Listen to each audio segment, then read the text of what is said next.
Elliott's passion for the rights and liberties of all peoples makes him a perfect fit and a valuable and timely addition. On January 25th, Secretary of State Mike Pompeo announced that prominent neoconservative strategist Elliott Abrams would oversee efforts in Venezuela to complete the ouster of the country's elected president, Nicolas Maduro. So it's very nice to be back. Abrams' appointment as special envoy to Venezuela comes as somewhat of a surprise. First of all, he strongly criticized Trump in 2016 when he wrote an article titled, "When You Can't Stand Your Candidate." But more importantly, Abrams was convicted in 1991 for attempting to cover up details of the Iran-Contra scandal while speaking to Congress. Last year, Senator Rand Paul warned in an op-ed not to let Abrams anywhere near the State Department. Crack the door to admit Elliott Abrams, Paul continued, and the neocons will scurry in by the hundreds. Central America's problems do directly affect the security and the well-being of our own people. Abrams' hawkish neoconservative roots reach back to the beginning of his career, during the Reagan administration, when U.S. involvement in Latin America was ramping up. Through a number of positions at the State Department, including ironically Assistant Secretary of State for Human Rights and Humanitarian Affairs, Abrams defended and helped cover up atrocities carried out by U.S.-backed governments in El Salvador, Honduras, and Guatemala. While then Guatemalan President Efrain Rios Montt was carrying out what the UN would later call a genocide against the indigenous people of the Ixil region of the country, Abrams was in the halls of Congress lobbying for continued military aid to the murderous dictator. I think you have to apply uniform standards. 13 years later, investigative reporter Alan Nairn appeared on Charlie Rose alongside Elliott Abrams to discuss U.S. accountability in Guatemala. You have to be even-handed.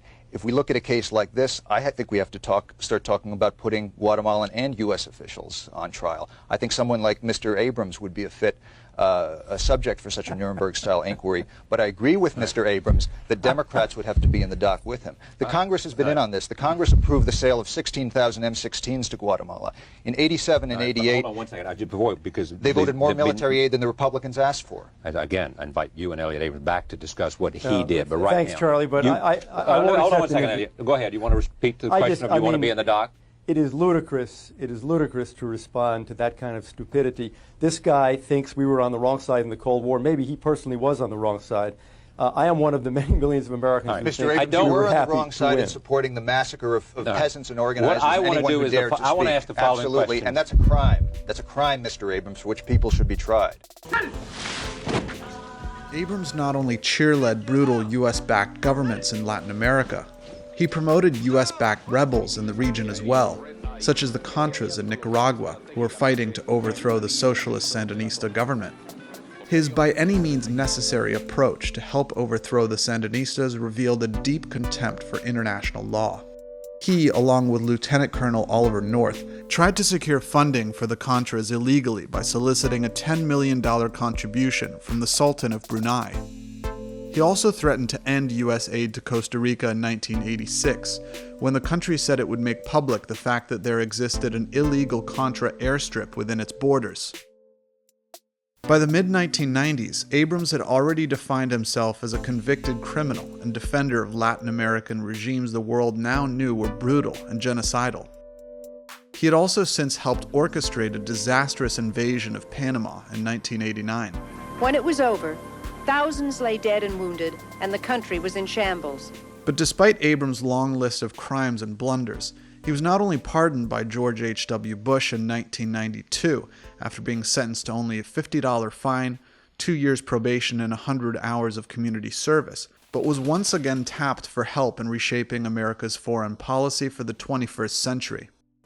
The Project for a New American Century was founded in 1997, and its architects were bent on bringing Reagan's policy of military strength and moral clarity, along with Reaganite advisors such as Elliott Abrams, back into the mainstream. PNAC's targets for intervention included Syria, Lebanon, Libya, Somalia, Sudan, Iran, and, of course, Iraq. And three of PNAC's main architects, Dick Cheney, Donald Rumsfeld, and Paul Wolfowitz, would serve in George W. Bush's administration. And Elliott Abrams served as a director on Bush's National Security Council, not only enacting PNAC's agenda, but sanctioning other interventions such as the failed 2002 coup attempt in Venezuela that sought to remove Hugo Chavez from power. Abrams also signed a letter to Bill Clinton in 1998, urging Clinton to remove Saddam Hussein by force. The letter went so far as to dismiss the international community's opinion, saying that American policy cannot continue to be crippled by a misguided insistence on unanimity in the UN Security Council. Since supporting the wars in Iraq and Afghanistan, Abrams has, unsurprisingly, continued to take the most hawkish positions available in Washington, from supporting Israel's apartheid state, to fighting the Iran nuclear deal, to supporting American airstrikes in Syria. In September of 2018, Donald Trump hinted that Venezuela could soon see a change of power.